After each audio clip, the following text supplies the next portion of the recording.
Olá!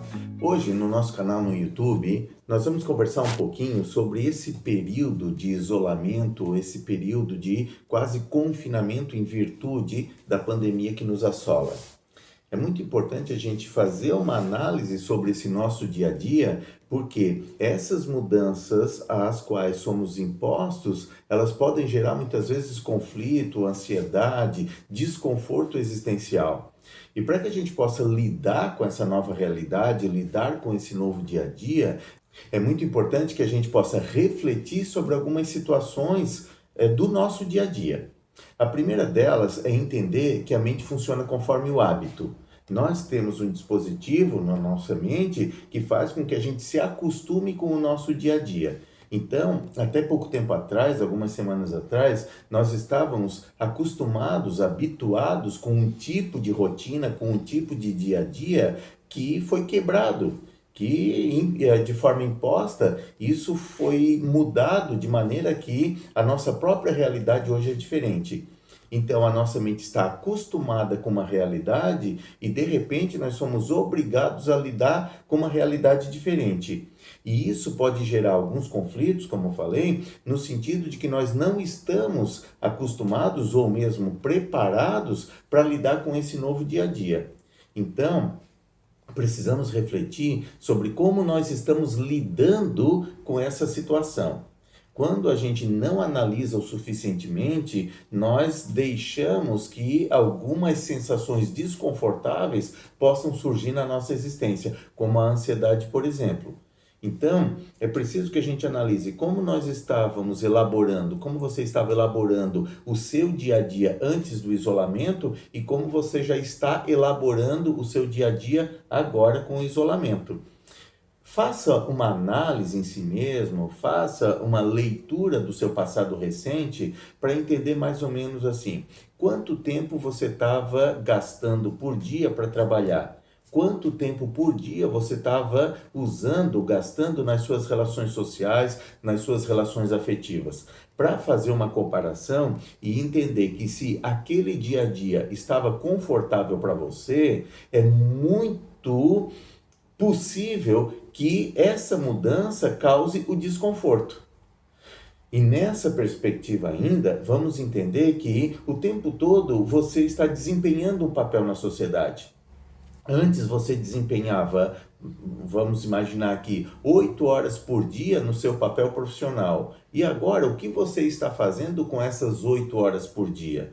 No começo pode ser confortável porque você vai ler os livros que tinha para ler, você vai rever os amigos que tinha para rever, assistir às séries que tinha programado quando tivesse tempo. Só que já se passaram algumas semanas e talvez você já tenha feito aquilo que queria fazer e agora a mente que funciona conforme o hábito está cobrando que você volte a vivenciar aquele dia a dia, aquelas relações que você estava vivenciando antes do isolamento social. É muito importante, então, que você possa redescobrir os papéis que lhe fazem bem para elaborar uma espécie de agenda existencial em que você possa ocupar o dia a dia na vivência desses papéis que lhe são confortáveis. E isso nem sempre é tarefa fácil, isso nem sempre é tarefa rápida. Às vezes a pessoa demora para perceber quanto tempo ela precisa passar com os amigos para se sentir bem. Quanto tempo precisa passar com a esposa, com o marido para se sentir bem, com os filhos a mesma coisa. Até para que a gente possa entender que excesso de contato também gera conflito, também gera discussão, também gera desconforto existencial.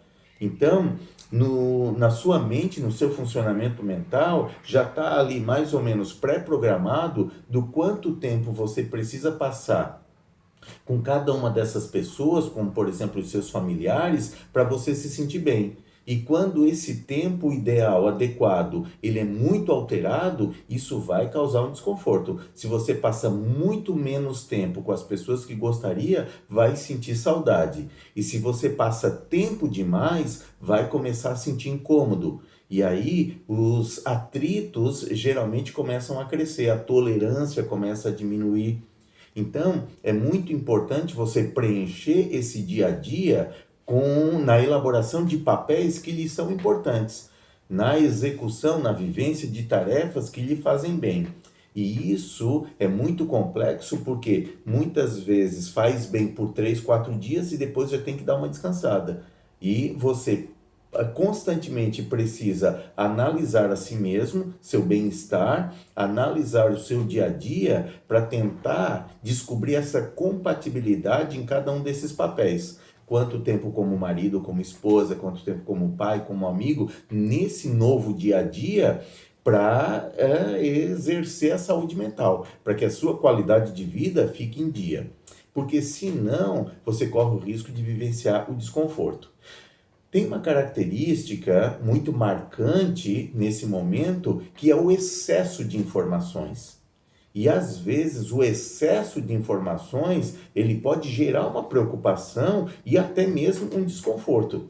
Quando há um excesso de informações, a sua mente, que funciona conforme o hábito, ela vai se acumulando de informações. E se são informações desconfortáveis, tristes, preocupantes, que fazem mal, você vai começar a ter uma sensação de que isso está cercando você de uma forma muito opressora até. Então, para isso, nós precisamos entender a diferença entre medo e pânico. O medo, ele é uma reação normal que lança você para a ação. O medo, ele é um aviso da nossa mente dizendo que alguma coisa não está legal. E nós precisamos mexer no medo para que a gente possa descobrir a solução daquilo que causa o medo. Mas o medo, ele é uma emoção, como eu disse, normal e que até certo ponto ela nos permite uma mobilização existencial de comportamento, de atitude, para que a gente possa vencer o medo e buscar de novo a tranquilidade.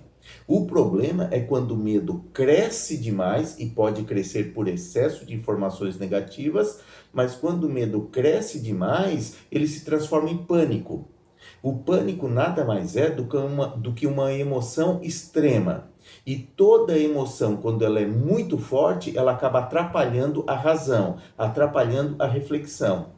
A regra é, quanto maior a emoção, menor a reflexão que nós temos sobre a realidade. Então, quando uma pessoa está em pânico, ela não consegue pensar, não consegue refletir e o comportamento dela vai para uma espécie de automático. Ela vai fazer algo ou por impulso ou algo sem pensar, sem refletir. E aí ela pode fazer algo que roube a qualidade de vida, a saúde mental, ou também fazer algo do qual depois venha se arrepender. Então é muito importante que a gente tenha equilíbrio suficiente para não entrar em pânico. E para não entrar em pânico, nós temos que usar a nossa razão nesses papéis que são confortáveis, nessas atividades que são confortáveis.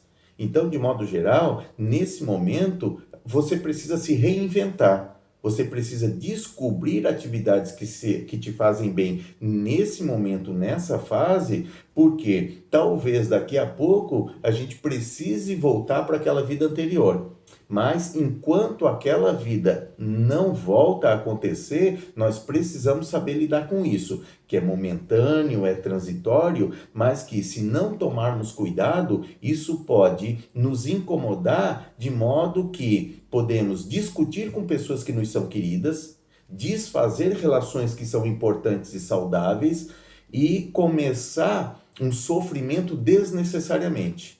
Então, a minha sugestão é, olhe para você.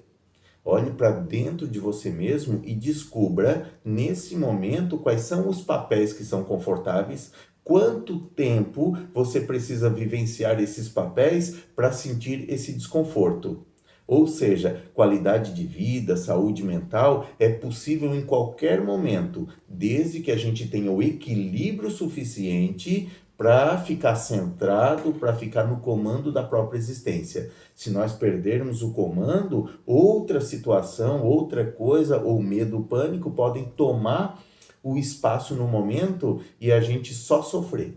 Então é um momento em que nós estamos nos reinventando e precisamos olhar para dentro de nós mesmos para saber nesse momento o que nos faz bem e o que é melhor para a gente. Era isso que eu tinha para conversar com você e espero ter contribuído.